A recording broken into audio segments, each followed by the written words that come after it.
Hello, everybody, and welcome to week seven, Chris, of Britball with the Breens. As customary on this show, we have another guest tonight, who I'll introduce in a second. Last week, we saw some really good results for some teams, some decent thumpings from some teams, and really a shift in our power rankings for the first time this season. So a proper shift. So that's always a great thing. Tonight, our guest is the starting quarterback for the Manchester Titans. I can't quite believe he's shown up on our show with a Patriots top on. However, I'm sure you'll give him a warm welcome. So tonight's guest, I'll just bring him in before he puts his V's down at me, is Sam Bloomfield. How are you doing, mate? Yeah, I'm good, thanks. I'll always rep the boys, even when his greatness has left us for Tampa Bay. I'll still rep him. To be fair, with a season under his belt, Cam Newton might actually get his backside in gear, and with all those offensive weapons, you never know. That's my hope, but I refuse to publicly hang my hat on it. Yeah, McCorkle Jones is the saviour. How's things with you just now? How's your season going so far? I know it's been a bit crazy with the Manchester Titans at the moment.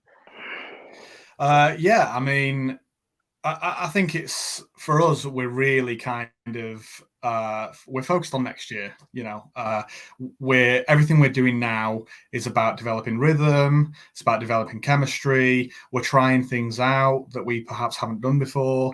And you know, there's a lot of new guys on the team. Really, we've had a massive influx of people from other teams to the point where you know our B team has a lot of our rookies there. So our depth guys are basically experienced players who've come from other teams. So, yeah, you know, we're enjoying the games, but as with a lot of Premiership teams, and I imagine a lot of, you know, maybe even Division 2 teams, it's not what we wanted, but ultimately we want to play football and we want to be in rhythm ahead of the Premiership year. Yeah, and I think that's a good thing. I mean, there is plenty of teams out there, like for instance, the London division. They can play each other like it's a Prem season. I don't know if they are. We don't really get to see that, but they can play each other like it's a Prem division, and you guys can't really do that. But the one Prem game you have had, obviously you stepped up, you hammered your nearest rivals, and that was that, and you won't see them again until near the end of the season, is it? Yeah, last game of the season. Yeah, you know, Merseyside they're always a tough team, and we've never actually beaten them away at their place before. So we were happy to come away with the win, but we also, Merseyside will know that, you know, we've talked to them actually about the fact that they had lots of opportunities to capitalise on our mistakes, and we made plenty of mistakes. But we managed to get it done, and then we managed to continue scoring, whereas you know they weren't able to, and our defense really it's awful, frankly. Going against it in practice 2 times a week, it's a nightmare. Yeah, Chris, you'll know that feeling, eh? The first time I jumped across the defensive side of the ball against you. Yeah, I think that's the thing, and I mean, I guess it's one of those. I think you're seeing with teams, especially like you're looking at things like the Sheffield Giants, and I kind of asked a question the other week when they downgraded their game against, I want to say, the Leeds Bobcats to a controlled scrimmage. I think my kind of flip side to that was what are the Giants getting out of that they wouldn't get out of just going against their own guys? It just didn't seem to make a huge amount of sense to me, but you know, you got to make the best of what we've got. And you know, if that's going to be going up against your own defense most of the season in practice, then hey, at least you're going up against a good one. Yeah, I mean, sorry, go on. It's all right. I mean, I think you're right there. I think the thing is that you guys going up against such a tough defense is all the better for next year. Like when you come up against tougher defenses, and there will be some in the league that potentially Leicester, Tamworth, they would be in your division. Oh, well, Leicester won't be, but they've got good defense at the moment. You come up against those tougher defenses, you're prepared for a whole year against them. Yeah, absolutely. And when we had the unfortunate situation with Holton pulling out at the 11th hour, we kind of had to sit there and think, right, how can we make the best of a bad situation here? And we ended up doing basically, offense versus defense scrimmage, lots of situational stuff. And as disappointing as it is to not be able to compete with another team, I think it's reasonable to suggest that we potentially would have got more out of playing our own defense than we did out of playing that Holton game. And you mentioned Leicester. We're trying to pick up opponents who are going to challenge us and make us better for next year. We play Leicester I believe, as long as everything goes ahead, on the 15th of August at our place. And we've offered some of our other spots to other teams.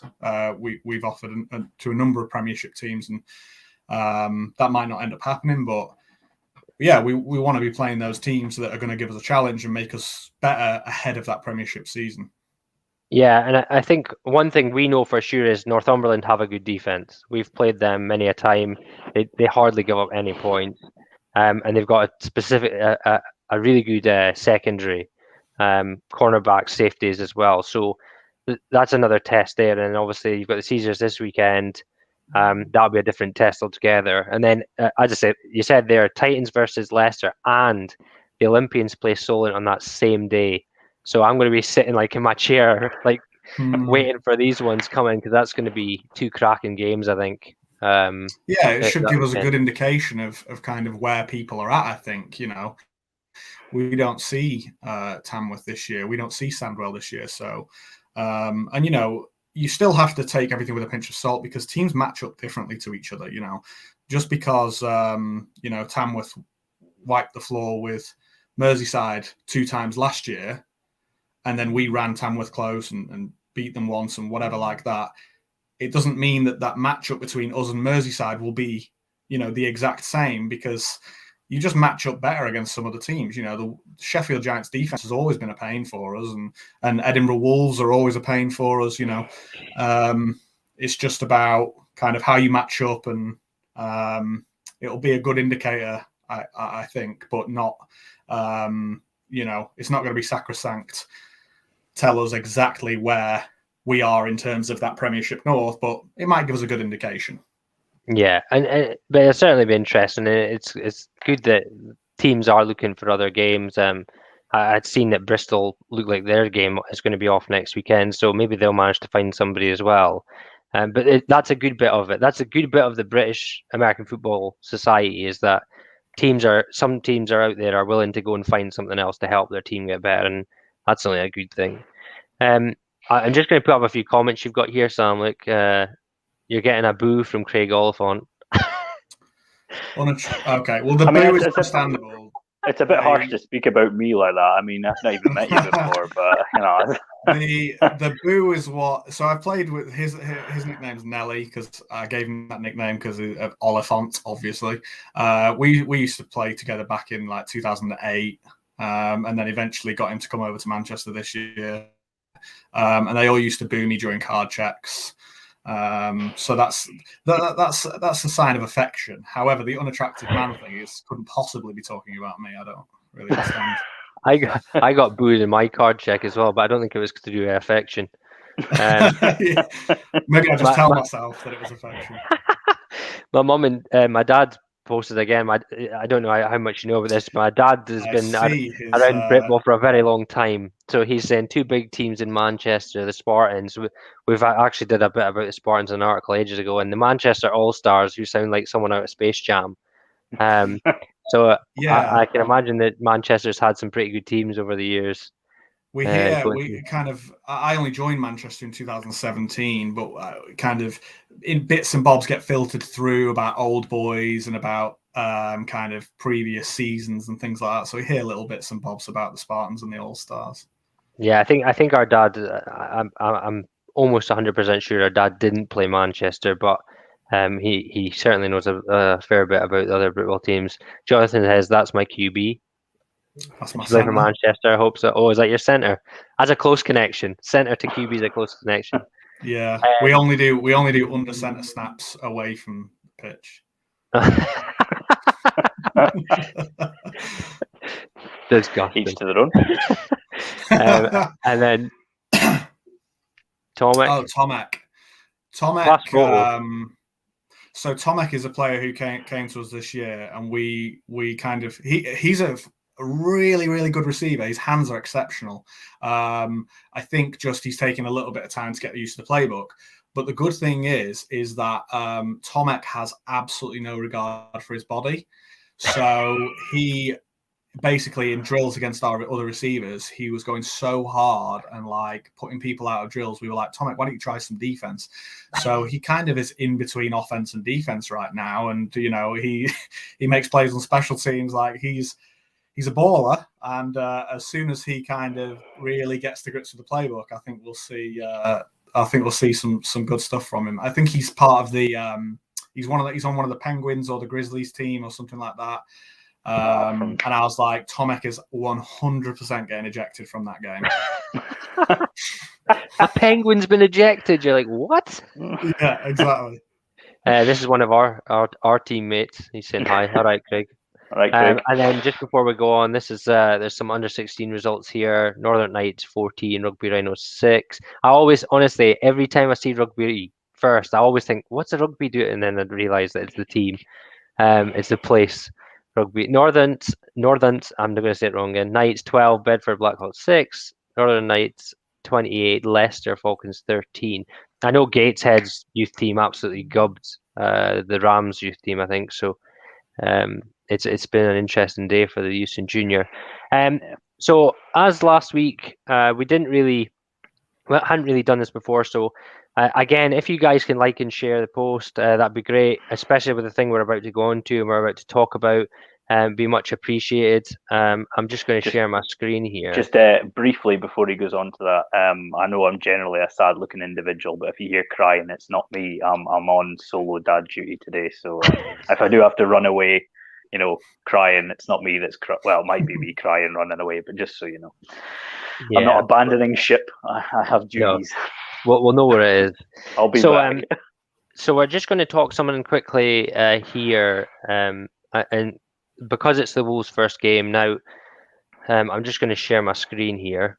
Oh, it is doing something really strange. Wait a minute. I don't know why it's doing that. You've now been hypnotized. Yes, I don't know why it's doing that. Anyway, I'll speak about it to start with. So the Wolves have their first game this weekend, and the Wolves have an ex-player that is unfortunately going through a bit of a hard time with stage 4 cancer. Now, John was a rookie the same year I started in Edinburgh. I spent a lot of time with him when we were rookies and we were playing for the Wolves, and it's such a hard thing to see. But he is trying to raise money. Here we go. It's not freaking out at me now. We're trying to raise money for him to go to Germany to see a specialist. Now, I think he's trying to raise £200,000 or something for this specialist surgery, and they've raised a fair bit of money, but they're still a little bit short. So our t-shirts were supposed to come. We had ordered t-shirts for the show to speak through it on the first show for the Wolves, but unfortunately the t-shirts are 4-week delayed. But these are the t-shirts here. You can buy them on Football America, and I've just posted in the comments page the link to GoFundMe for John. So anything at all would be a great help to him. He's got 2 young kids, and really it's such a shame. He's got his own Facebook page here, so if you want to read exactly what's going on, and you can go on and see that. We'll speak about the Wolves in a minute. However, we'll go into our first port of business as normal. So this one is a pretty full page this week, unfortunately. So we have our 6 fallen teams as normal. They obviously won't be playing the rest of the season. This one is hacking me off because there's no way, if it's one player testing positive, they couldn't have tested the whole team in advance or tested the whole team a couple of days before and still played the game, in my opinion. Oxford managed to do it. So I'm not really quite sure what this one's about. if it's one player that's got it and they've ended up spreading it across, then that's a bit different. But I still think it's a bit far fetched. Broken or for player safety, Lincolnshire Bombers. Now, one thing I'm going to say here about Lincolnshire Bombers, every year we say it's great that other teams are coming in. It's great that other teams are getting involved in the league. However, we also say that if they're in the same area, they tend to have a detrimental effect on somebody. Now, we've seen this numerous times, and there's been a few new teams in the Lincolnshire area come up, and they're doing really well. Great. But it's obviously been to the detriment of one team from what we can see, because these guys were top of Division 2 contender semi-finalists, playoffs one year, semi-finalists the next year. And they are really struggling at the moment, and I'm not quite sure why. But it's obviously came right down to it is they can't even play the game against the Caesars this weekend, which obviously Sam and his team are going to benefit from because they're going to go across instead. But it is a shame to see them suffering at the moment, and I'm not quite sure what's going on, other than maybe they've potentially lost players and coaches to other teams. Hereford Stampede, no surprise they're pulling out because of safety. Bristol Aztecs, is it Bristol Aztecs they're supposed to have this week, Chris? That's the Black Knights. I think you've got the wrong logo. Oh, I got the wrong ones. It's the Black Knights that are playing against the Bristol. Well, not no, it's not. Against. No, that's next week. No. It is Hereford. So Hereford have pulled out again. Yeah, and then Lancashire have pulled out against the Titans. That's been rearranged, which is not a surprise, date, hasn't it? Yeah, I think at the end of August, is it, Sam? Yeah, 29th of August rings a bell. So that'll be interesting to see if they come back with that one. 166-0 is not a great double scoreline. If there's a running clock, then I think that's going to be hard to do. But yeah, actually, you never know. Thing is that they're a mid-level Division 1 team, in my opinion, Lancashire. But even Merseyside managed to run all over them last week. And then the surge in Leicester. Huge numbers, Lancashire. Huge. It looks like they've got a good squad. 50 guys on their sideline. Yeah, that's a lot of guys. Mm. Just need a bit of fine-tuning, maybe. The last game, the Surge versus Leicester, has been downgraded, so it's just going to be a controlled scrimmage. Again, Chris will say, what are Leicester getting out of that? We have no idea. But the Surge are more likely to get something out of that than anyone. So on to our games this week now. Oh no, I'm not. We're play of the week first. Now, unfortunately, this week we have not had very many plays come in. It's been radio silence this week. We've had one, and not our normal teams that submit them every week weren't playing, and we thought, we'll get some new ones this week. I believe in the Merseyside game there was a hook and ladder to a lineman. We never got it, unfortunately. I mean, which to be honest is just robbery. I mean, the fact that we aren't able to show that, especially if that, if it has went to a lineman, you got to give your lineman some love. If he scored on a hook and ladder play, we should be seeing that clip right now. So we have that film, and I've seen that clip. I think he breaks 2 tackles. Oh, it's even worse. You're making it worse. Sam. If you have 5 minutes. Copy it on your phone and ping it through to me, and I'll put it on here at the end of the show. But we only had one, but we have searched, and we could only find 2 plays. So we've got 3 plays, and 2 of them are from Doncaster. So Doncaster, well done for putting your plays up, because you're going to have a chance at winning this thing anyway. So we'll go for the Doncaster Mustangs one first. So their first one is their offensive player number 8. I'll say it's Raymar Robinson. I might be saying it wrong, guys. I'm sorry if I'm my usual terrible with names and stuff. So this is his play.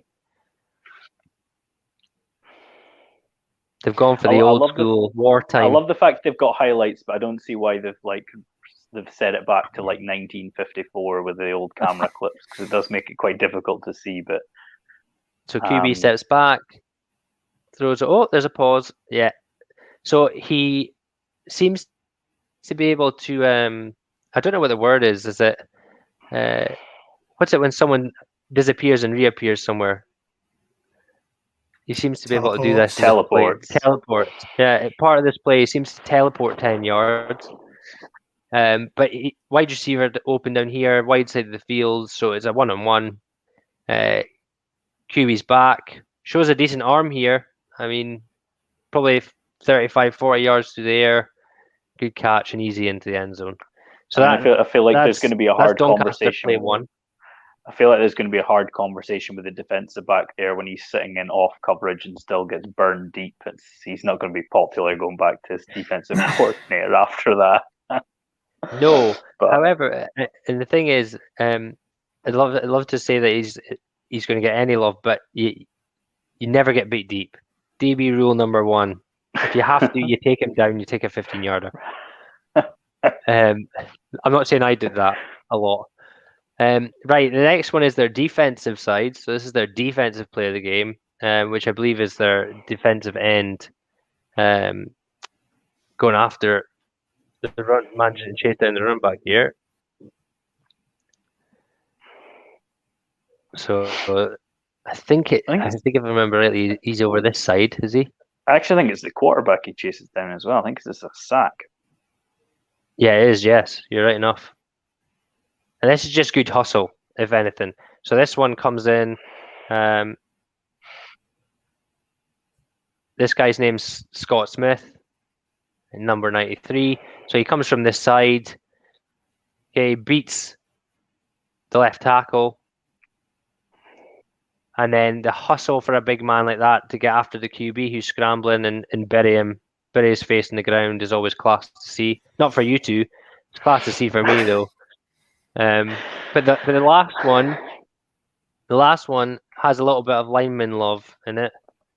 Yeah, I mean, unfortunately, the overall play has been kind of ruined here because the right guard gets called for a hold. But yeah, I mean, you've got to love the intensity of the block by the right tackle. This is an ex-teammate of ours up in Aberdeen who's had to go looking for football this year, and he sent me this clip, and I absolutely loved it. So, first time we play it through, watch the right tackle all the way at the end. Second time, watch what the QB and wide receiver do, because it would have been a class touchdown if it wasn't for the right guard. But watch the right tackle. This is how you finish a play. If it actually plays. It's. I mean, he must be. He's like 20 yards in the back. 20 yards. Let me see here. Let's see. We go 5, 10, 15 yards. 15 yards blocked back the way. Now, because we're focusing on him, if you actually watch the rest of the play, this is our guy for play of the week vote, but if you watch the rest of the play, what actually happens is the QB throws an absolute stonker of a throw here to this wide receiver who's doing a post right behind the DB, and he would have ran all the way to the end zone, but unfortunately it looks like it was a hold on the play. Which also would have been their only touchdown of the day for the Dunfermline Kings as well, so the right guard can feel extra sad about himself just to make him feel even worse. But obviously part of this is looking at the individual part of a play, and from the right tackle, that is about as sexy as you're going to see from a block there. I mean, he literally takes his guy. It's time to go home. So I love everything about it. As normal, we'll give our guest first pick. So, Sam, there's Doncaster's throw and catch for a touchdown. There's Doncaster's sack. And then there's the Dunfermline Kings, Douglas's right tackle finish block. Which do you prefer? So, absolutely no shade to Doncaster at all. They didn't even submit those, did they? No, I went searching for them. You had to go and find them. So I definitely don't want to throw any shade at Doncaster. The throw and catch is nice, but there's nothing there that is shocking or makes my eyes widen. And the hustle from the D end is great. I think our D end, Cade Makin, made an exact same play and put it on his Instagram story the other day against Northumberland, and it's a great play. But there's possibly never going to be an offensive lineman who wins Player of the Week again. And that's not why I'm going to say this guy out of pity, but it's a great play. I'm constantly shocked that our linemen don't get flagged for doing this, but apparently it's reasonable, and it's really fun to watch. So yeah, you want to bury a guy in the ground and destroy him, then that was the most enjoyable one for me to watch. And I suppose there's a touchdown at the end of it that doesn't really count. But yeah, I would go for this. Yeah, and I think the funny thing about it is you're right. Like he does bury him, but this team, obviously, the Stags won this game really comfortably. So for him to be doing this on the other side, knowing that team obviously looks like it was better than the Dunfermline Kings on the day, kudos to him, Chris. Yeah, I mean it's one of those, as I say, the hustle from the defensive end to get all the way around is great. But you'd want you'd want him to kind of make that chase down, and he got through the original block and then just chased him down. The pass play, I mean, yeah, it's a great ball. It lands right in the money, but it's fairly standard stuff. I have although the overall play is ruined because of the flag, I love the block, man. I love it. He's 15 yards in the backfield. He's bullied him. He's buried him, and that guy's got a family. You know what I mean? That's somebody's child out there. And I love it. It's got to be the offensive lineman block for me. Yeah, I think I've got to agree. I do love a defensive play, and we don't actually get that many of them on here and sent in. But obviously, if you do have some, send them in, because we do troll through loads of these to try and find clips. But yeah, I agree with you. I think that Russell says it perfectly here. He didn't just wash him out; he washed him, rinsed him, and hung him out to dry. So and knowing Douglas, he gives 100% in every snap. So he'll be our winner for this week's Play of the Week. Bradley saying great pass blocking. That's how it should finish. Yeah, exactly. It is indeed. So Douglas, you'll get our certificate this week. So well done, mate. And again, just to shout out to teams as well, obviously we didn't really get any sent in this week. We've had some big weeks where we had 15, 20 plays to go through. Give your guys some kudos, give themselves a chance to sort of, a bit of a brag about themselves as well. If you've got some good plays, send them in. We love to see them. We're happy to spend the time going through them if you send them to us. So just, if you've got stuff, send it in. Even if you think it might not win, just send it in. We'll look at it anyway. Even if it's in a scrimmage, send it in. Chris will overrule me to say it can't be used, but if it's in my defence, I was going by Steve's rules. Tom Jones is sat at home, literally shaking on his sofa. I promise you. And Steve was unwell at the time as well, so it would have been really doubly wrong to overrule him. So shout out to Steve as well for making those rules. Yeah. Right, so we'll go on to our games now. Obviously, we'll start with Game of the Week. I've played against these teams. I've played for these teams. Sam will definitely have played against one of these teams a couple of times. Chris, you've been buried by one of these teams a couple of times. I've been buried by both of these teams. So this week's Game of the Week is, of course, the battle for the King of Scotland, East Kilbride Pirates versus the Edinburgh Wolves. Now, as I said, I've played for Edinburgh for years, for a couple of years back, and their aim was always to be the best team in Scotland. When I was there, and they ended up building themselves up to be in that position. And East Kilbride have never really had the chance to claim that back with the way the league structure is. Not this week. This is likely to be a cracking game. Me and Chris actually seen some of the Wolves players last week when we drove in past the Dunfermline game on the way back from training, and it's going to be physical, and both teams are not going to want to lose this. They're both going to want to be the Kings of Scotland, at least until the second game anyway. The one thing that I will say about this is I very much think this will depend on the weather. And I know that seems like the weirdest thought ever, but I'll explain. So when we played East Kilbride back in 2019, when they were in Division 1, if it was a decent day and they came out and they could pass and run, they hammered you. Whereas when they played Northumberland in the rain, Northumberland beat them because their offensive line isn't particularly good at shifting folk out the way. Well, it wasn't. I'm not saying it is now, by the way. But it wasn't particularly good at shifting bigger defensive lines out the way. However, their receivers, running back, QB is mobile, very mobile. So they'll be hoping that it's a lovely day and they can come out and use their entire playbook. The Wolves on the other side, big defensive line, big offensive line, two really hard hitting linebackers. So if it is a just ground and pound it day, I've got to fancy the Wolves here, but it should be a cracking game. I've got it to be 3 points between them, and really I think it'll be either if the weather's terrible, it'll be really low scoring. But if the weather's decent, I think it'll be a decent scoring game. Chris? Yeah, I mean, a point we alluded to earlier about me having been battered by both of these teams. My first ever start as a quarterback was away to the Edinburgh Wolves, and I was sacked 13 times in that game. And in the opening game of the 2019 season, we played the East Kilbride Pirates, and I got sacked 11 times in that game. So to say I've been buried by both of these teams is an understatement. You're talking can't walk till Wednesday stuff. Yeah, I mean, the Wolves had a difficult 2019,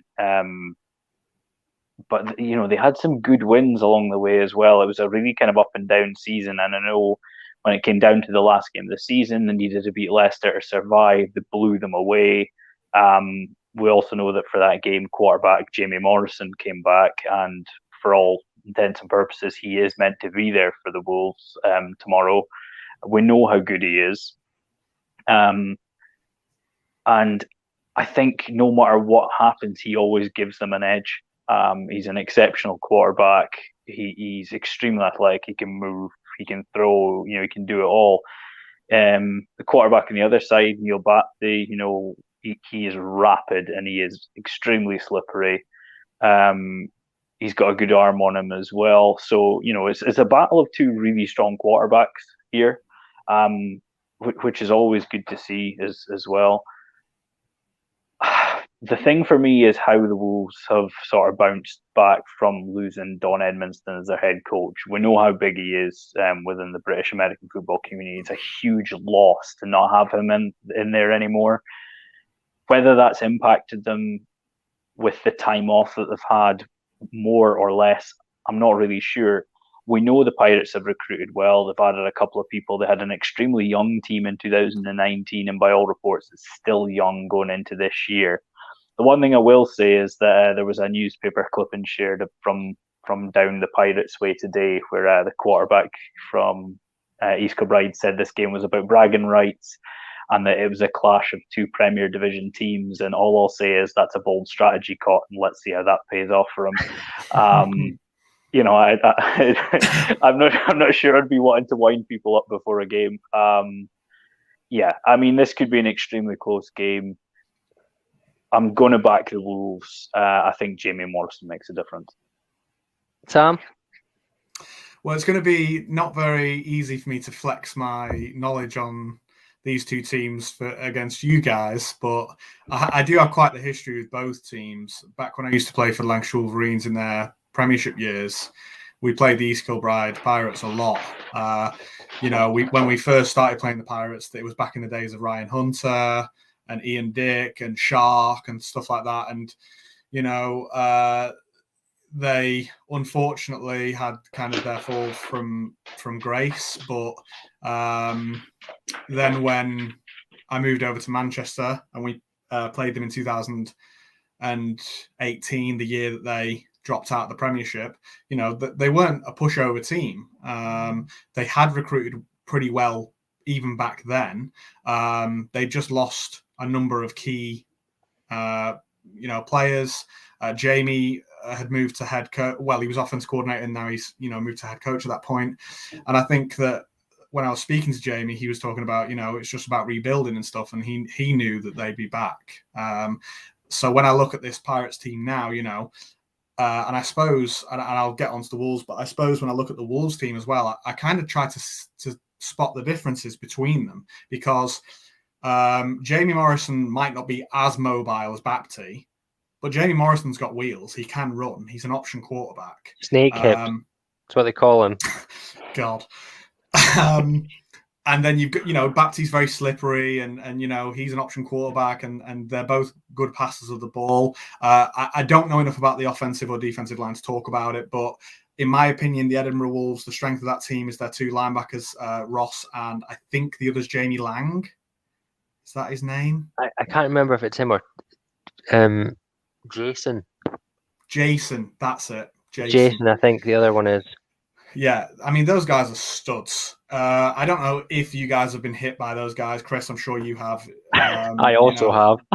Every single hit that they try and put on you, it's like they're trying to take your life. And East Kilbride, they've got a couple of stud linebackers, and I think a D end as well who's a stud. They've got the linebacker with the Clay Matthews hair, and I know that they've got some DBs that I recognise from the Pirates Youth Championship days. And then you get onto like Edinburgh, and they've got their core group of offensive players. Even though I know that a couple of them might have moved across to defense to have a little whirl over there this year. I really do think that this game will come down to something as little as a couple of special teams plays or something like that. That's no disrespect to the Wolves. That's more me saying that I genuinely believe the Pirates are probably in the same respect as a team like Leicester. They probably are that Premiership standard, but because of the league structure, they just aren't there right now. Yeah. So yeah, in terms of who I'm going to back, I kind of want to be a bit of a. I kind of want to turn away from you guys and go with the Pirates because they have that. There's that saying what is it about the wolf, the hungrier wolf? I can't remember what it is. Let me go with the Pirates just for fun. Yeah, this. Apparently, the Pirates have recruited better. I know for a cert that they've got Aberdeen's best cornerback, and I say Aberdeen's probably the best cornerback I've ever played with. He is an extremely talented player. Gamu, if he is starting for East Kilbride, he's only been there for a few weeks, so he might not walk into that team, but. He is an extremely talented cornerback, fast, good hands, and he will hit you like a truck. So he might make a difference there. And I know fine well that I'm going to get a text message if I don't mention Stu Galloway here. So me and Stu have been pals a long time. So Stu, you better show up. Show up tomorrow, please. Stu Galloway, famous offensive player who might not be playing offense. Stu Galloway's got to be about 45 years old by now. Wow, you know what I mean? You might want to get in touch with Stu. I'll get a text message from him any minute now going, I'm playing defense, Sean, I'm sorry. Because that's what I used to play DB for the Wolves, so we used to play against each other all the time. But yeah, so it's going to be interesting anyway. That'll be an absolute cracker of a game, I think. So I'm just going to stop sharing this now and go into our game. So we've actually got a load of decent games this week, and the first one is pretty tough to call. So, Chris, I'd like to let you go first for this one, and see what you think. This is the Birmingham Bulls versus the South Wales Warriors. Love this game. We highlighted it in sort of our games to look forward to. South Wales obviously got promoted after winning the SFC2 South in 2019. The Birmingham Bulls have been the bridesmaids so often in the NFC. However, they were actually due to start in the SFC2 in 2019, and I actually had them as possibly one of the favourites to win it. Tell you what, they hung in there against Bristol in that first game. They hung in there for a while. They gave them a few issues. South Wales weren't as convincing against, I believe it was the Black Knights. I normally have my notes, but alas, I don't have them in front of me just now. Less than convincing from what I expected to see from them. I fancy the Bulls. Sam? As with a lot of these predictions, my knowledge is limited, so I'll do my best. As you said, Chris, I've noticed that the Birmingham Bulls always seem to be the bridesmaid. They're always like really close to getting there. I think that for me, I'll probably take the Warriors. Maybe they've got their first game jitters out of the way. Birmingham, hung in with Aztecs, as you said. But for me, in that area, Birmingham, and they are a good team. That the fact that they've got all these other teams close to them doesn't necessarily take away from the fact that they're a good team. But who takes away from the South Wales Warriors? Nobody. No one really. They have themselves when they do some. Yeah, they have stuff.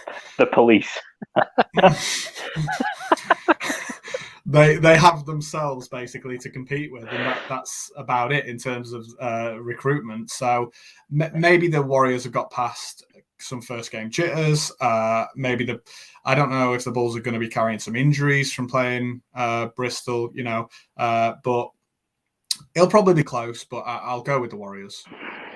Yeah, I think you're right. I think this was highlighted as a potential game of the week. Obviously, our game of the week was going to be that the Scottish game, but the Bulls have a big squad. They had a big squad for the last 2 years. It doesn't look like it's got any smaller. If anything, it looks like it's got bigger. They hung in with the Aztecs for probably a quarter and a half and made it tough on them purely because they are a physical team. They just don't tend to score a lot of points. Now, that's where South Wales Warriors come in. South Wales Warriors don't concede like anything ever. Like it's normally tiny points they concede. And if you can't score against a side that don't concede points, you're going to be in trouble. That being said, I do actually think the Bulls are going to squeak this one purely because I think they're at home. And it's probably one of the longer journeys that teams have got this year. Now, South Wales were up 28-0 at halftime when their game was forfeited, the last one, or it was ended, or whatever they want to call it. But for me, I just think that Birmingham will come out. I think they'll have had confidence from the Aztecs game, and they'll come out and win this one, I think.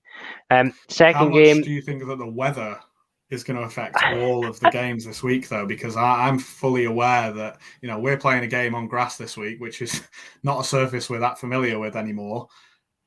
And I'm conscious that, it's probably going to be pretty wet. So, if there's a team that relies on passing heavily, that's certainly going to factor in. The Bulls don't pass. Bulls don't pass. Or they didn't. I think that's the thing. Like, judging by what I've seen from the Warriors, I don't think either of those teams are particularly pass first. I think they all prefer their run. But the thing is that we know from the Bulls is that they're very much aggressive defensive front, bring bodies into the box anyway. So if they're going to be doing that and it's going to be a run first game because it's absolutely chucking it down with rain, then I think that plays into both teams' hands as well. So I have no idea how that affects that. It might just be whoever can slide the furthest without being touched.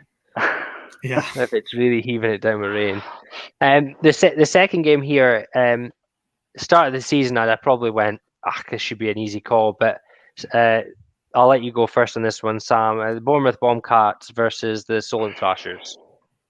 I've seen a little bit of the Solent Thrashers, and I think that, and I know nothing about Bournemouth Bobcats. I'm aware that they've been, am I right in saying they've been overperforming expectations? Is that right? Probably. Yeah. So I would still probably have to go with the pedigree of Premiership Solent Thrashers. They look like they've got big bodies on the line, which is, the key really. And they've got that dangerous running back, 25.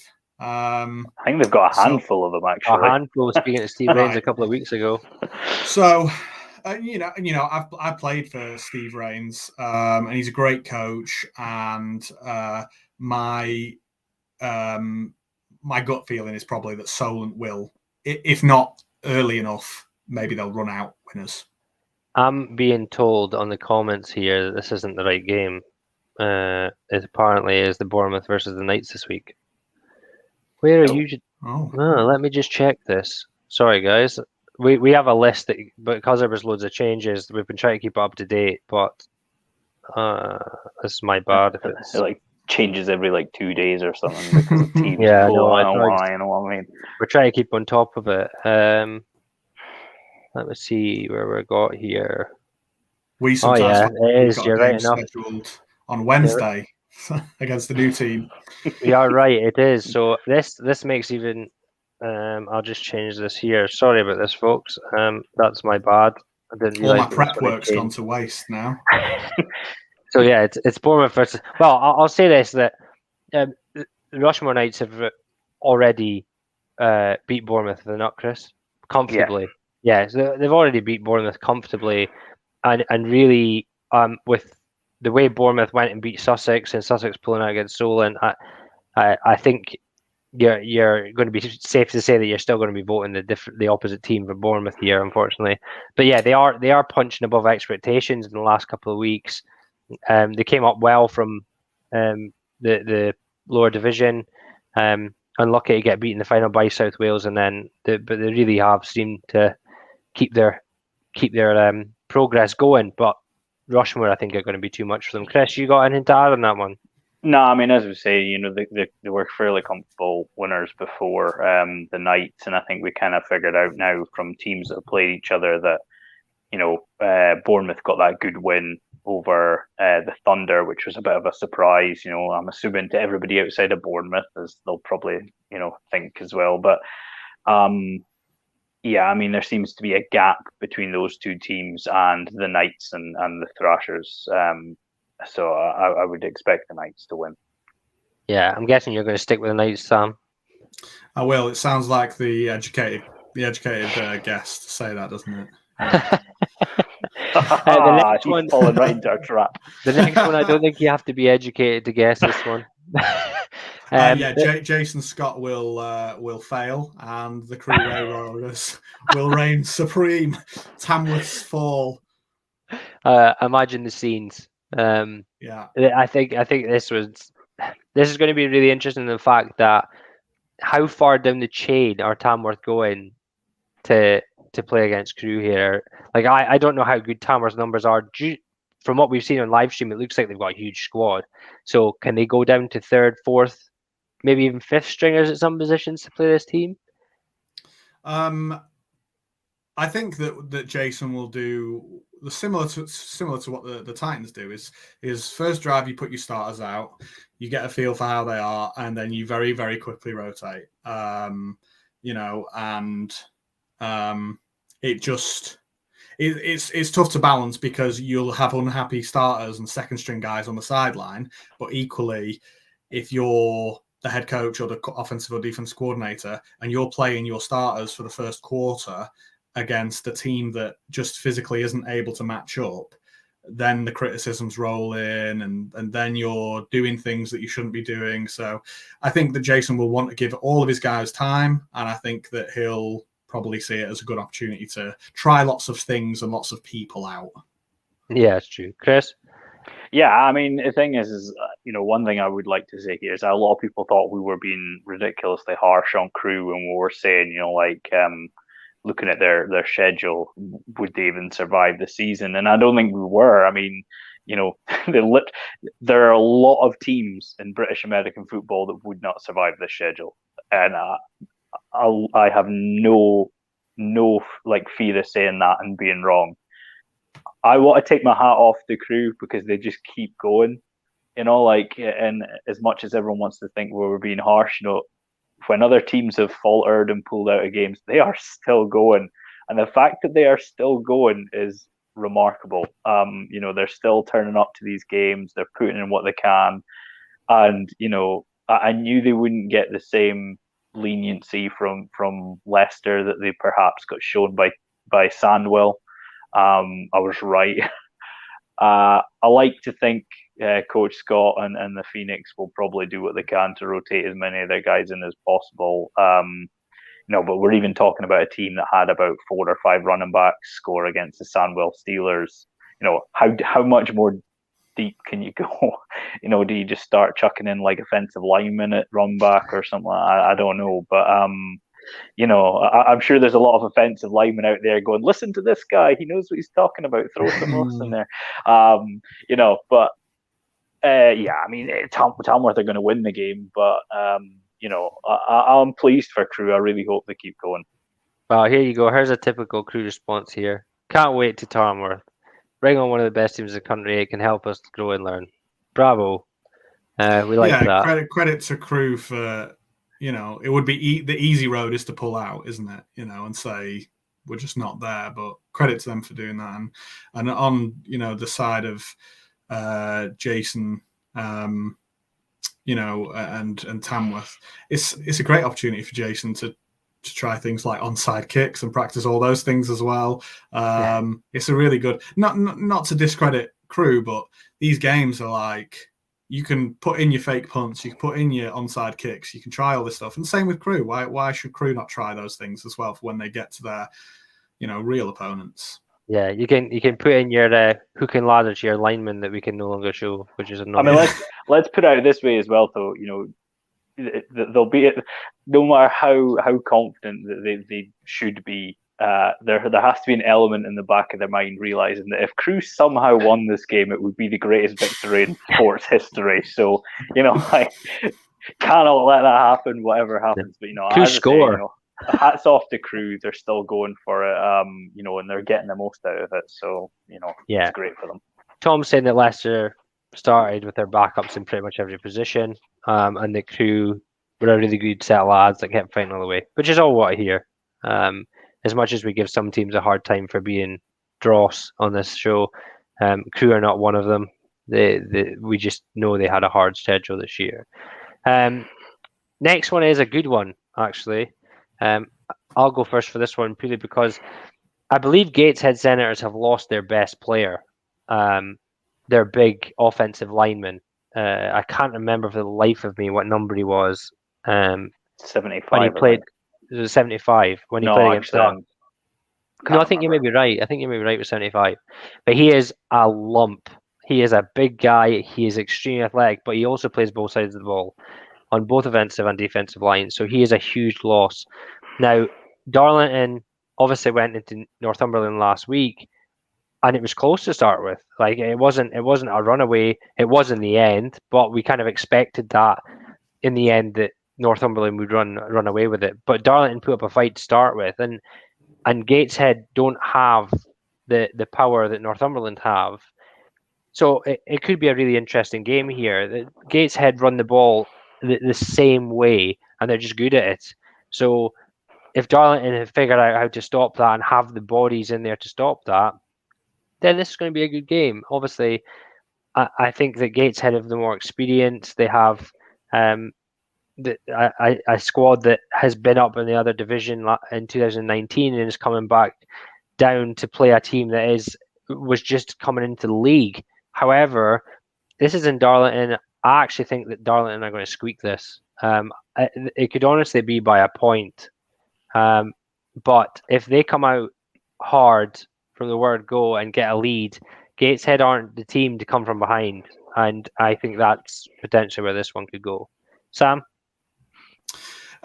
So I'm familiar with Gateshead, not anytime recently, but back in, I suppose, their more glorious days. And I know the kind of offense they run. I've watched the tape of them against Northumberland, so I know their offense, I know their defense.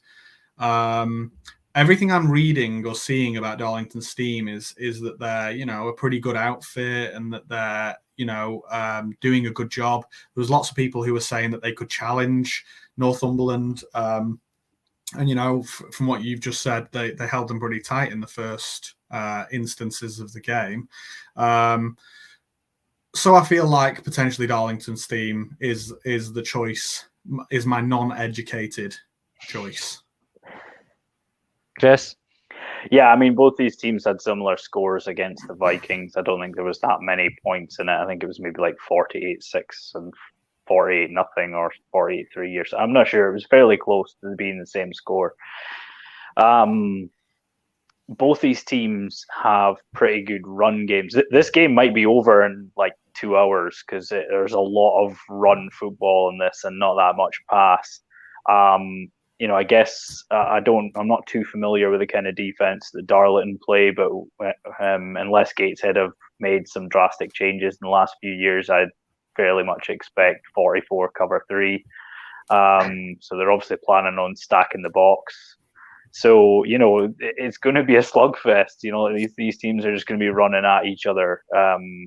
And it may come down to who actually completes a pass, like who actually manages to make a few of these passes stick as to who wins it. But I am going to go with this team. I think they might just squeak it being at home.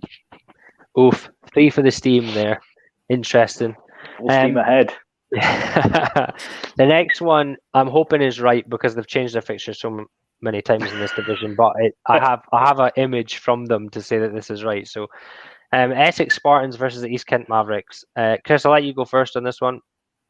Yeah, I mean, Essex Spartans suffered that kind of shock upset to the East Essex Sabres in the Battle of Essex. They're going up against the Mavericks this week, who had a good result a couple of weeks ago against the Thunderbolts. But, you know, they were also comfortably beaten by the Sabres earlier on. I see nothing to suggest why the Spartans don't win this easily. Sam? If I was trying to impress people, I'd just reword what Chris said in a different way. But I don't know anything about either of these teams, so I'm gonna stay hush. Well, we could tell you this: the Essex Sabres beat the East Kent Mavericks week 1 comfortably. Then the Essex Sabres beat the Essex Spartans in a last second field goal. I know about the Essex Bowl. Yes, so that was a couple of weeks ago, and then the East Kent Mavericks absolutely thumped the Sussex Thunderbolts. Was it last week or the week before, Chris? Last week? I think it was the week before. Week before. So basically, Essex should win this one. The Essex Sabres made it look easy against the Mavericks, so I would think that the Essex Spartans, having just lost and no more, that they will manage to pull this one out the bag and win this one. See if we'll get some good plays from their running back again this week. Next one, South East Squadron, Maidstone, versus the Sussex Thunderbolts. I know nothing about South East Squadron except for I've been told that it's basically Maidstone reborn.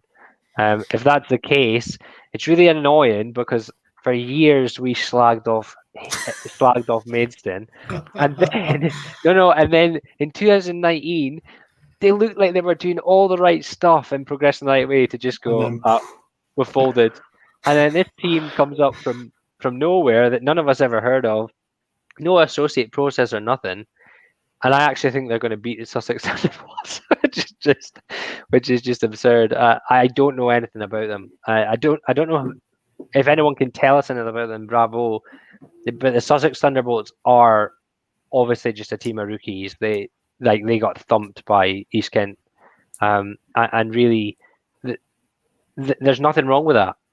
If they are a rookie squad, there is nothing wrong with taking thumpings all season. Grow and learn from it and come back in Division 2 next year, then make it competitive. So I have no problem with that at all. However, I'm going to side with South East Squadron here, even though I'm not entirely convinced of the name. Chris? Yeah, I mean, the Thunderbolts literally came together like 2 weeks before the season started. So the fact that they're even playing football is remarkable stuff. So I'm not worried about the results in the slightest. I point blank to refuse to say Southeast Squadron over and over and over again. So I'm either just going to call them the Squadron, or we could have the Cess. I'm not really sure yet. So we could have the Sauce and the Cess. Yeah, I mean, as far as we know, it's Maidstone reborn, and maybe they just wanted the change of image. Maybe hoping that would kind of boost their numbers a bit, get like a fresh start. I'm not really sure why you have to dissolve to do that, though. I mean, you've got like Cornwall, they rebranded as the Monarchs. There was someone else this year as well rebranded.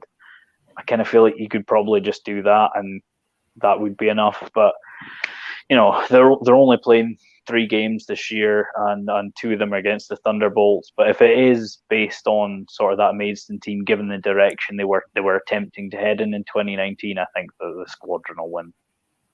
Sam, do you know anything about them? I know nothing. I thought that the Southeast Squadron was an amalgamation of 2 different teams, but maybe it's just, maybe as you say, it's Maidstone reborn. I'm not sure. With regards to the Thunderbolts, if I look at other teams that I know are basically just 100% or 99% rookies, the Manchester B team, Lee Miners, things like that. If that's what the Sussex Thunderbolts are, then fair play. They're clearly probably going through that associate process as we speak, and this is them playing their games to get that associate process completed. So assuming that either the South East Squadron and Maidstone Reborn or an amalgamation of teams, I'd have to probably go with South East Squadron if, in fact, the Sussex Thunderbolts are like the other rookie teams that have popped up this year. Yeah, it's going to be interesting for us to see anyway. Someone's actually just popped up a thing here saying it's the Sabres that are playing the East Kent Mavericks, not the Spartans. It won't change our decision. The Essex are playing the East Kent Mavericks. If somebody from that division has the correct fixture list, can you send us the list? Please send us the list. Because the one I have doesn't have that fixture, and it's a picture of the rescheduled fixtures. So let me see that if you've got it. He's also saying that the Squadron apparently only have 20 players to turn the bubbles, replay. I'm not sure. I'm not sure what that means, to be quite honest with you. But if that is true and they've only got 20 players, then you better hope they're 20 good players. That's all I'm saying. The next game potentially could be a good game. The Ipswich Cardinals. Even a game this week. Oh yeah, if this is a game, yeah, we don't know. The Ipswich Cardinals versus Norwich Devils. Sam, do you want to go first on this one? Not particular. What I'll say is I know that the Norwich Devils are fantastic on social media. They look great. Their kits look great. However, I have a belief that Ipswich are decent. Is that right? Ipswich are pretty good. They're both from the same division. Yeah. They played each other in 2019. I think they're gay. I think they were maybe one of the ones that only met once, maybe. But it was tight. It was a tight game between the two of them. The Cardinals got a good 2 wins against Ouse Valley to start the year. The Devils had a decent game against the Cats, but they lost to Colchester last week. But again, it was a fairly, was it not quite a close game last week? Was it not 27-15 or something? Something like that. I mean, yeah, it wasn't like it was a blowout or anything, but it was quite close. But I was quite surprised by that. I mean, the Cardinals have clearly improved this year. The Devils have also clearly improved this year. They were quite close before. I mean, it's toss-up. Yeah, I mean, one thing that was apparent from the photos from the Devils game on social media is that it was absolutely melting it down with rain during their game against Colchester. And maybe that's one of those things. Maybe maybe they're quite a pass-happy team, and that kind of really hampered them in that game. I'm not 100% sure, but so that might come down to the weather, whether it's the Cardinals or the Devils. But I think I'll side with the Devils. Yeah, I'm going to side with the Devils here. I think they are the third best team in that group. I think Cats and Colchester, and then the Devils. Ipswich had a really good win in week 1 that kind of surprised us. I think we both put Ouse Valley, and then Ouse Valley came back and almost beat them in the second game. And I don't think they're particularly strong on offense at all. So I think the Devils will win this one, and I think if everything goes the right way, they could rack up a decent amount of points, maybe up over the 24-point mark. But it'll depend on which Ipswich Cardinals. We see they are at home. Their first game was at home. Their second game was away. So you never know how much that plays in. But my vote will go with the Devils as well. Make sure there's no comments here. Oh, the Religion Bowl, the Cardinals versus the Devils. Never even thought of that, Stuart. You were ahead of me on that one. Next game, God help me. Don't ask me. I only know these teams from slander, basically. You know this. it's the weirdest thing is the Trojans in 2019 were a playoff team, and not just like your standard. Oh, we're getting a playoff, we're getting knocked out straight away, and it's not even close. Like they were a playoff team, but I know, like I've been told by people that there's situations there that have led people to leave, and they've got a new head coach in, and he's left, and really, I believe they still have a squad of 30 plus boys, but most of them are rookies. So I don't know if Torby have basically gone back to being a rookie team. Now Jurassic Coast are not getting any niceties from me because they went and beat Torby by 38 points to 6 and then pulled out the next game against the Aztecs. It was the Apache that pulled out against. The Apache, sorry. There was only a 12-point swing between what Apache beat the Trojans and what the Raptors beat the Trojans, but they pulled out without really any explanation other than they just didn't want to get beat. So they're getting no love from me, except for the fact that I still think they'll win. Chris, number one fan?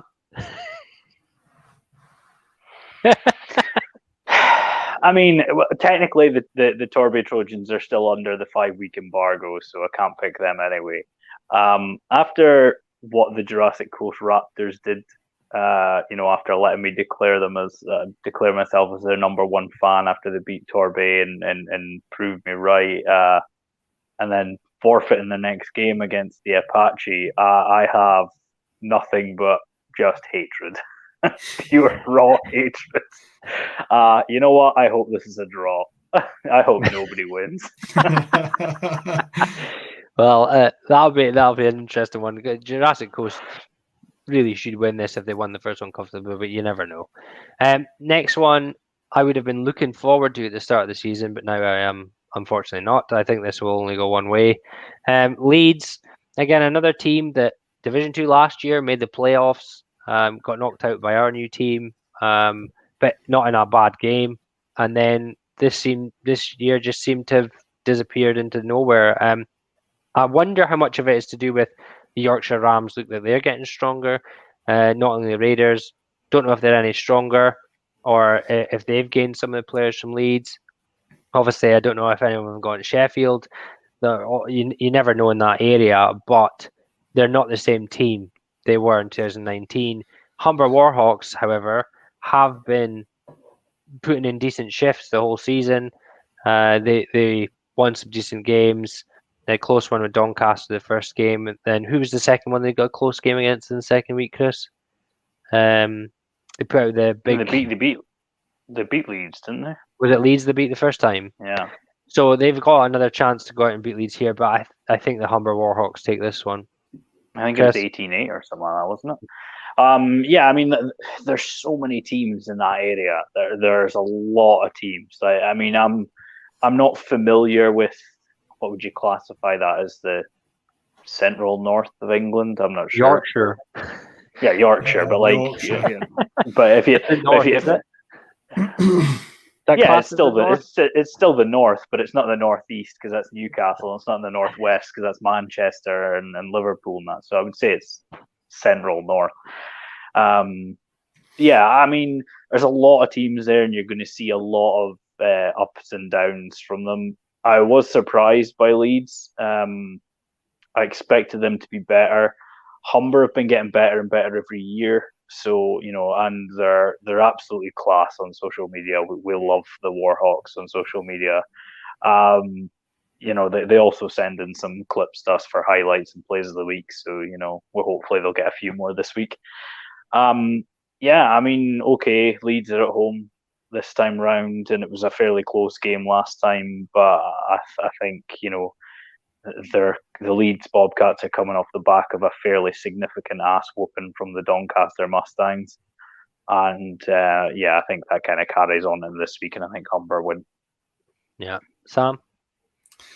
So I used to have quite a vested interest in Leeds Bobcats. One of my I coach at UClan Rams. Central Lancashire, and a quarterback that we had there went on to play for Leeds Bobcats, and he played a combination of like quarterback and receiver. So I used to kind of take note of their results, and I saw them doing well. Now him, their offensive coordinator, who's also one of their better players, and another receiver who's actually out injured this year came to us this year. So 3 of their, from what I understand to be best players, left and came to us. One of them, at least taking some quarterback reps, if not the starter. And I don't know how much that, how many other people left. As you said, it's the proximity is so close to those other Yorkshire teams. People could have left Leeds and it could have just, I don't know if those players coming to us may have kickstarted something but clearly they're down on their luck a little. I don't know much about Humber, but I have seen Leeds results. So I'd go with you guys and the results, and I'd go with Humber. Yeah, 3 votes for Humber there. This one might split opinions though, so I'll actually let you go first on this one. London Blitz B versus Hertfordshire. I said it again. Hertfordshire Cheetahs. So my knowledge on London Blitz B is limited. However, I do think that Hertfordshire look like a team that is gathering, or for the past few years actually, a lot like Birmingham Bulls. Have been like gathering speed and putting it all together and looking like they're a pretty dangerous team. So my knowledge on Blitz B is limited. However, I'd go with the Cheetahs. They look like a team that's either dangerous or preparing to be dangerous. Yeah, it's true. Chris? Yeah, I mean, we've kind of watched the Cheetahs rise over these last few years. They actually started this year quite slow. They had the loss to Wembley, but they've kind of picked up since then. They had 2 back-to-back good wins over the Hornets, and then the Blitz B, comfortably beat the Hornets at the weekend as well, which kind of threw a spanner in the works with this one. From what I can gather, looking at highlights when we're looking at what turned out to be a bit of a blooper reel from the Cheetahs against the Hornets a couple of weeks ago. They look like they have made a quarterback change, and it seems to get that offense moving a bit better. There's less turnovers, especially. We're not seeing as many pick sixes in the end zone, which, as we all know, are absolutely brutal to any offense. Yeah, the Blitz B have been getting better and better, and the results have been getting better and better as well. But I also think the Cheetahs are trending in the same direction, and I think their experience will pay off. I think the Cheetahs will win. Yeah, I'm in the same line as you guys. Like the Blitz B had a good result against Hornets last week, but it wasn't anything we didn't think would happen. Hertfordshire have been getting better week in, week out. I believe that I haven't actually watched the show from last night where they picked players for these teams, but I believe that our week 1 player of the week was selected by one of those teams. Rowan Huggins is his name. Owen Huggins, he's a receiver, isn't he? Yeah, I think he was picked last night by someone. Yeah, he looks like a baller, by the way. We picked him one week, but I've seen a few plays from him and pictures of him. So if they're getting plenty of production out of him, then it's up to the Blitz B to stop him. I think that Hertfordshire will win this one, but I do think that the Blitz B will run them close here, especially since they've got their guy back from Love Island now. So he's always yeah, but their wage bill is going to be going up. Just because I seen a tweet from Craig Barnes earlier on today about everyone picking the Blitz B and how it was just just helping their guys. Sorry, Craig, you ain't getting none of that from us. We ain't going to do that. So that's 3 votes for Hertfordshire there. There's only going to be 3 votes to go one way this way, which seems a shame because let's make sure this isn't a comment. Here you go. Rowan Huggins, ex-Steeler and really quality player. Could slot on a few Prem teams. Odds on them scoring this weekend. 2-5. That's about it. I think have I got the wrong guy? Is Rowan Huggins ex-Sheffield Sabres? I'll see if Stuart answers that. I think he's a guy who I might have had to game plan against. He played for the Sheffield Sabres. I think he was, even then, what must have been 6 or 7 years ago, pretty high quality. Yeah, well, we've seen some. Here we go, Stuart. No, wrong guy, Sam. Right. Well, forget everything I said then. but even then, he is like we've seen some stuff from him, clips and pictures, and he looks like he's the real deal. Like, London Warriors versus Kent Exiles. It's such a shame here because, oh no, I've got Craig saying, oh no, yeah, Samwell he played for, Samwell in 2019. It seems a shame this, but what is annoying about this is the fact that last week we thought, well, maybe the Blitz have come down a notch this year and the Exiles run them close because of that. Then we both thought, oh, well, the Olympians might scrape this one, get this win against the Blitz. They'll become the number 2. No.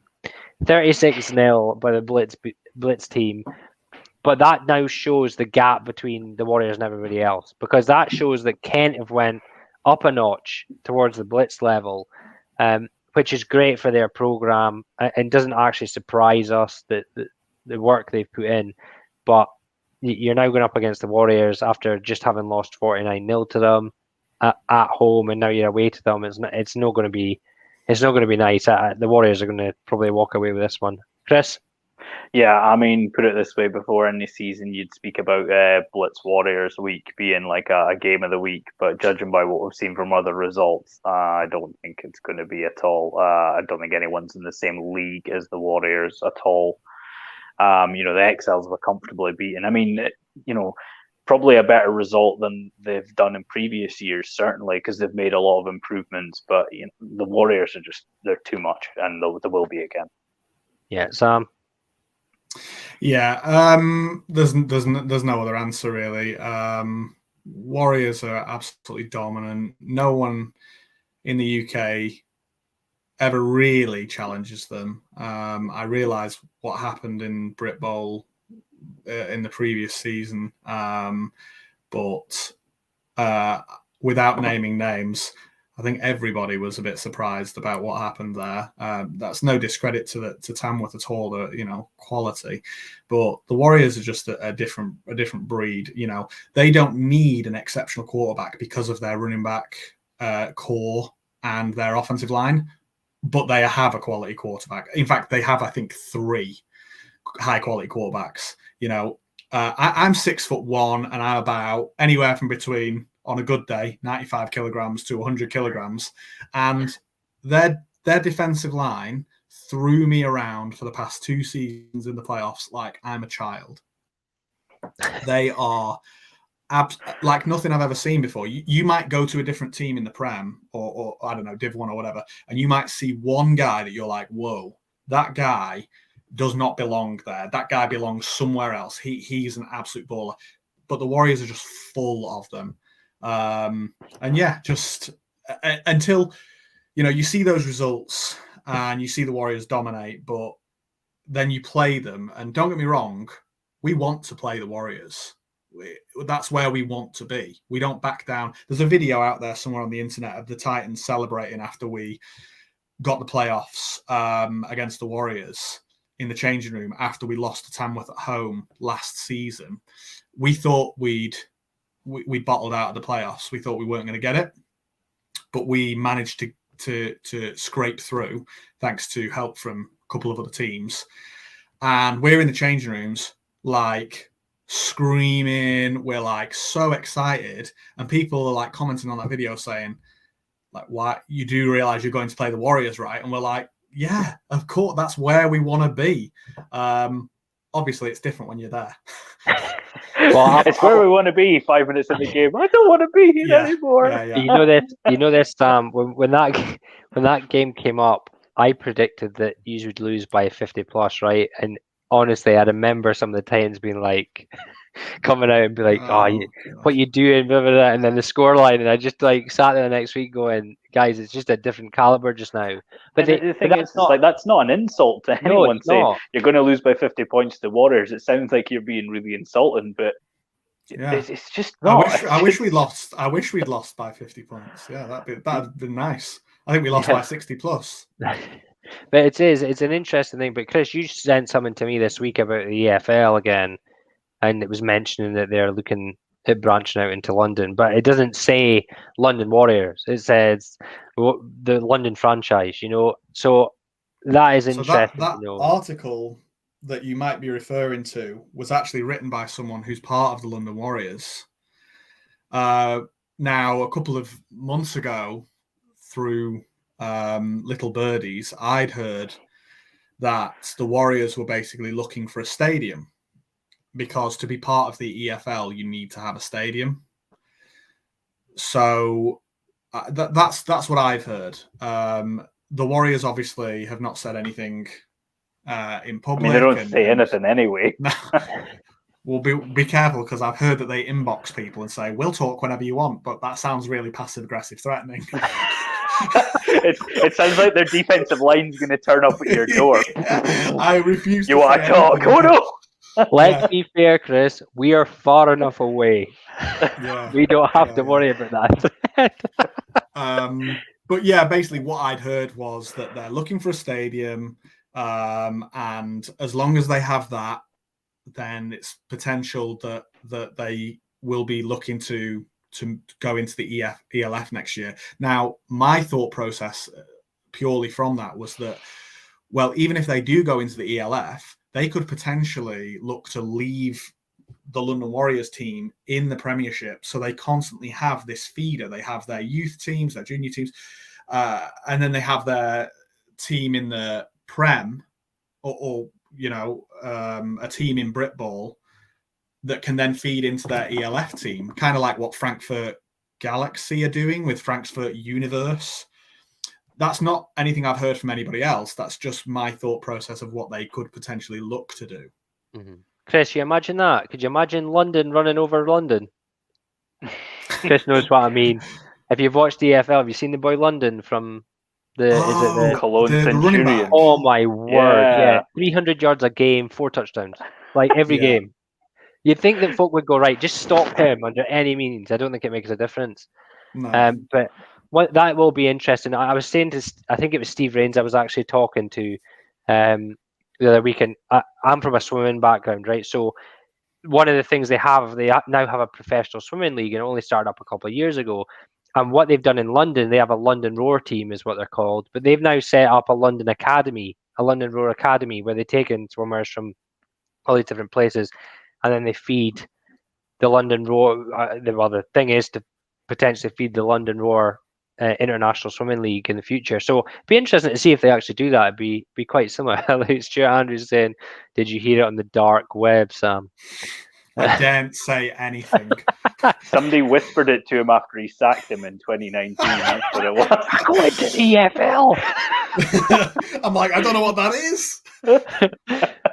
Right, moving on from London here, that we've got a couple of games left and then controlled scrimmage. So, battle of 2 new teams here: Scunthorpe Alphas versus South Lincolnshire Lightning.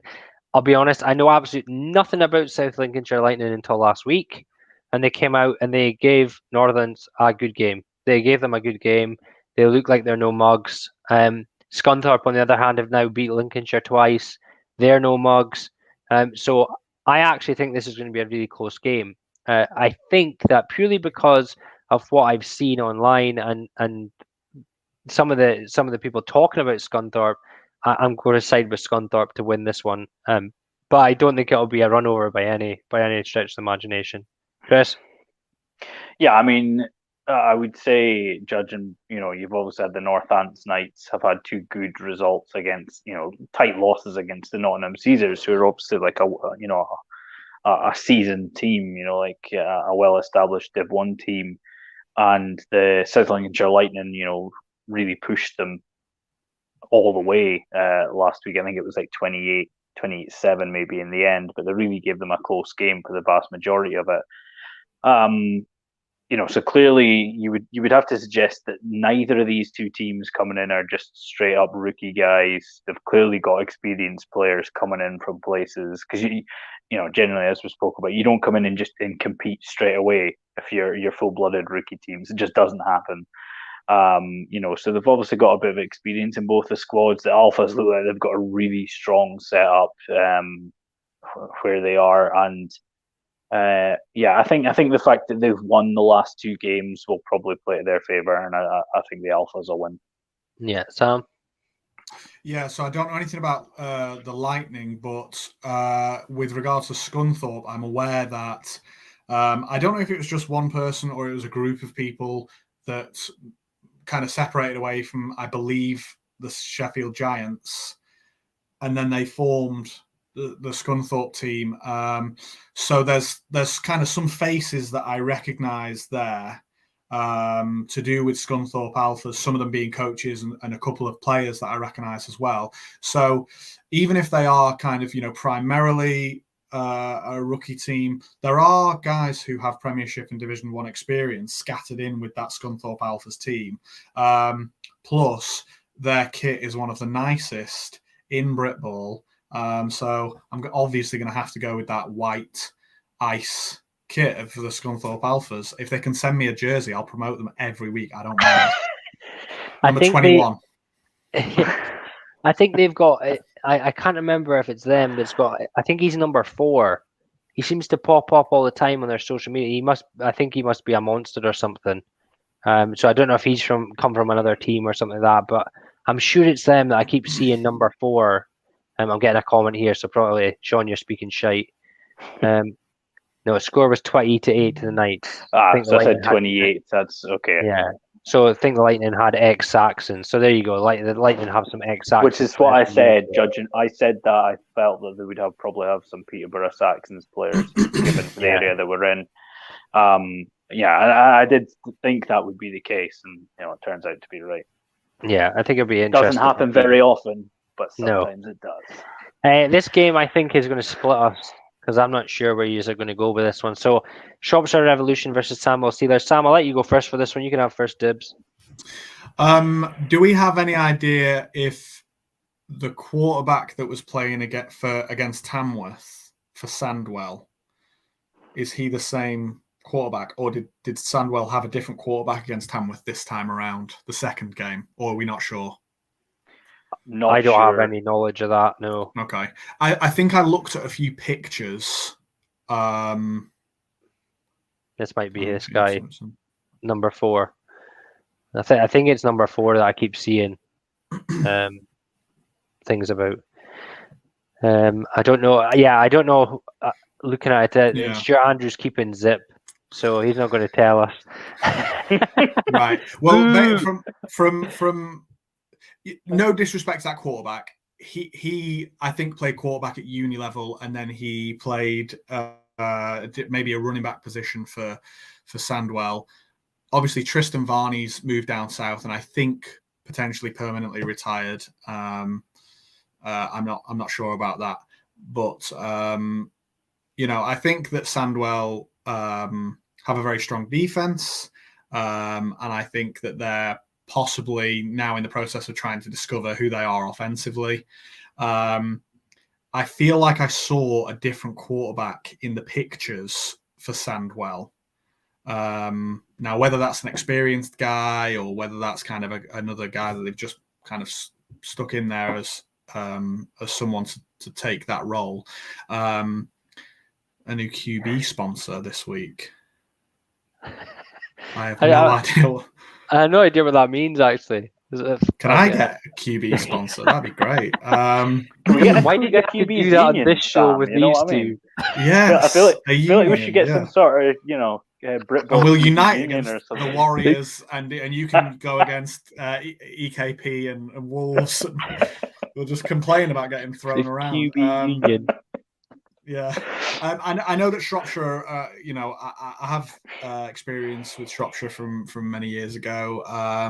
They're a well put together team. I think they have kind of established people in certain positions like quarterback. I know Alistair Jarvis, the defensive. I think he's DC as well as kind of a linebacker.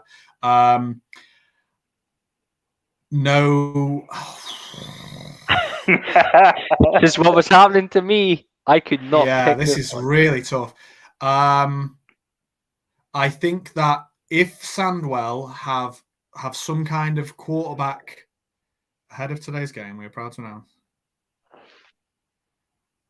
Kieran Rook. So that's not the guy. The guy who played quarterback against Tamworth in game 1 has a double barrel name. So that's not the guy. Is Rook so Rook?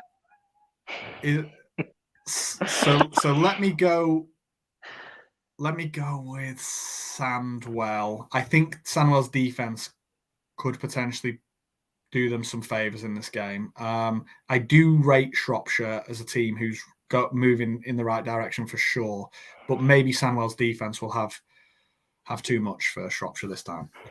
Yeah, well, I'm actually going to follow you in the same lines here, Sam, because we obviously we'd potentially looked at Shropshire for 2019 playoffs when we were at Aberdeen, and really we thought the same. Their offensive line always seems to have huge monsters on it.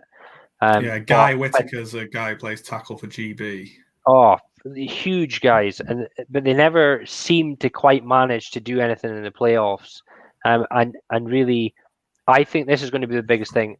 If their quarterback at Shropshire has improved on how to read the game and gets himself in a groove early, he might make it difficult for Sandwell. But I think Sandwell's defensive line and their DBs will have a good opportunity to win this game for Sandwell without the offense even having to win it. So you got a cat.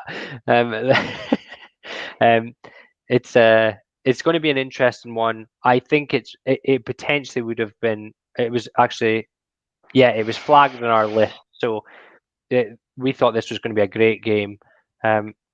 Shropshire's offense versus Sandwell's defense, I think, will be the biggest thing. I don't think there's a huge, even if it is a new QB or whatever, I don't think there's going to be a huge gulf in difference between Sandwell's offense going against Shropshire's defense. But you never know. I'm going to side with Sandwell for that defensive reason. Chris?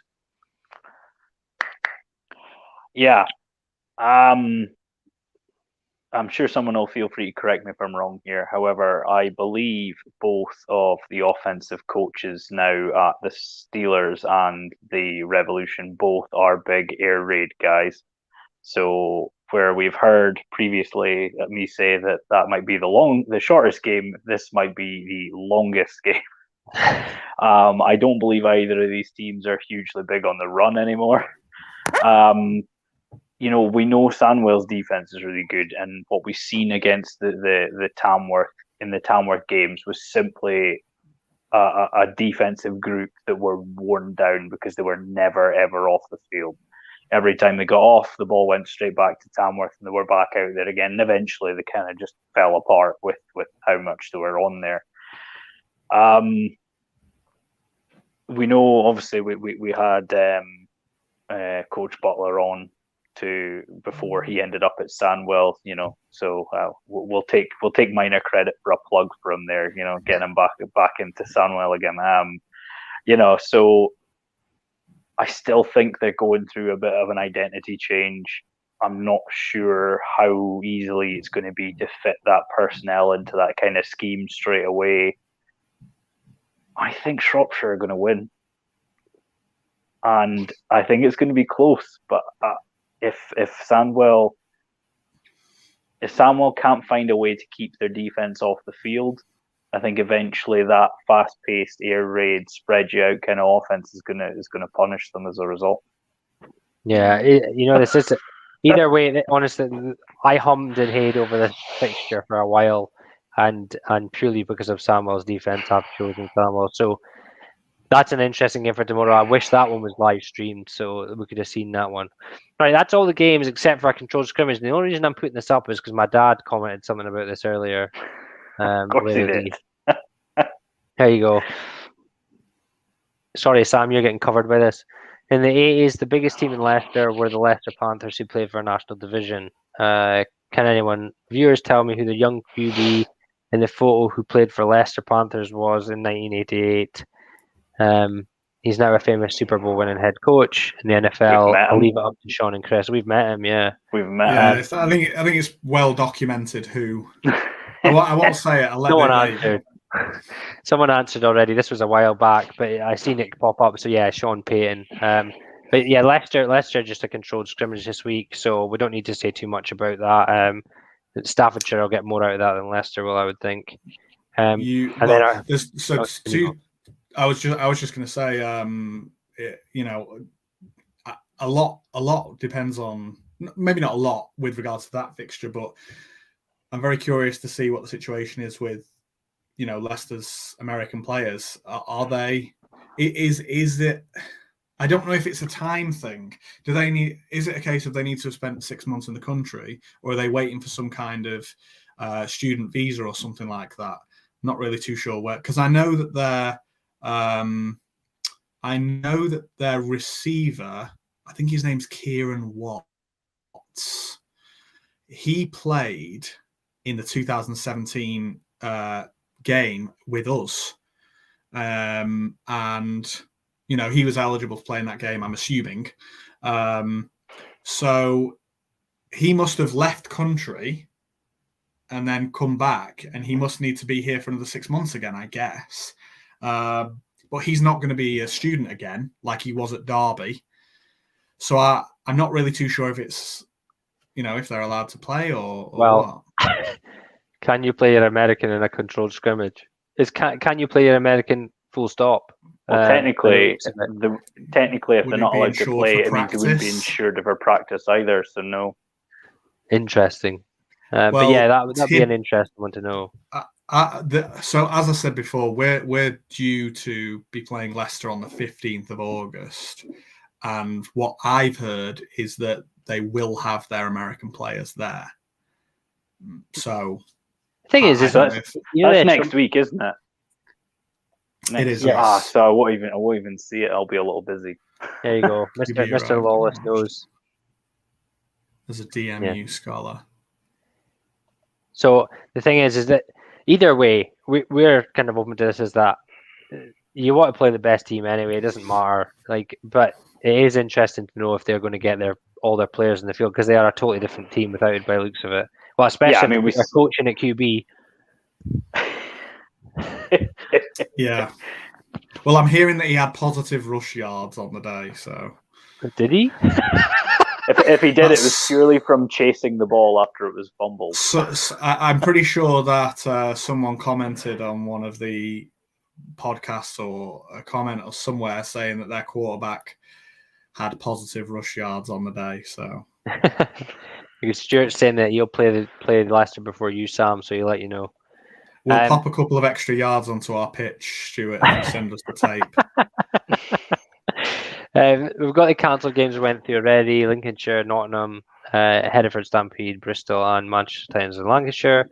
Obviously, you guys have got another game.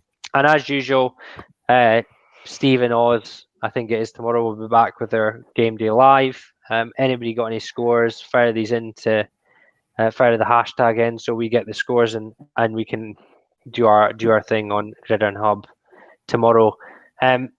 All that's left to do is thanks very much for joining us, Sam. So I'll just make sure this last comment isn't he's just Stuart Andrews saying thanks for he'd like the extra yard.